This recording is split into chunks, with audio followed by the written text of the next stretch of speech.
So this is what was the connection diagram for the first set of measurements.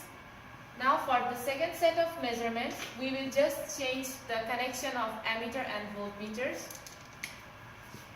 So earlier we took the EELE, the load current of the secondary side, while placing the ammeter in here. So now we are going to remove it. And then place it in here in order to get the phase currents.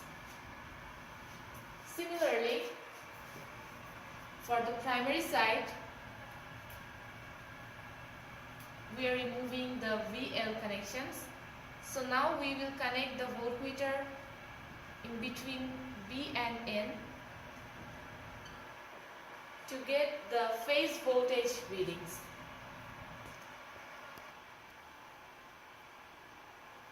We are back to the second set of measurements. So the overall connection remains the same except for the change in this ammeter and the change in this voltmeter. So this ammeter, earlier it measured the line current of the secondary side of the transformer. Now instead of measuring the line current, it is measuring the phase current of the secondary side of the transformer. So these two were connected before. Now from the end of one phase of the secondary side of the transformer, it goes to A in. From A out, it comes back to the beginning of the other phase. So this gives us the single phase current of the secondary side. And in here, earlier we took the voltage measurement from the two phases, phase A and B. So now instead of taking the voltage measurements of phase A and B, we are taking the voltage measurements from A to neutral using these wires, and they are plugged back into the voltmeter.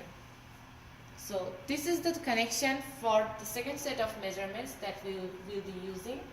And again, like before, I am going to show you the readings of the open circuit. That means when our load equals to infinite. Now I am switching on the power supply, this one.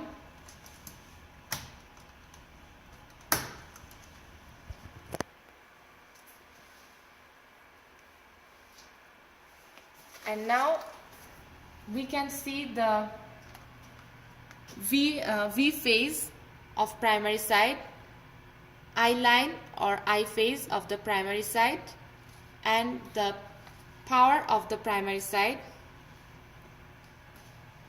And here we can see the V phase or V line of the secondary side, I phase of the secondary side, and the power dissipate in the secondary side. Now we will see the readings for the when R load is set to 100.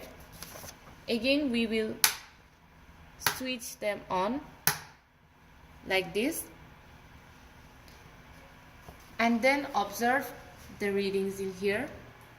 So V phase is 122 volt, IL or I phase is 136 milliamps for the primary side, and here's the power dissipation in the primary side. And for the secondary side, it's 29.01 volt and 264 milliamps because of activating the variable resistor to 100 ohms. So that's how, by changing the resistor values and setting them up for different combinations, we can fill up this table of measurements for different values of resistors.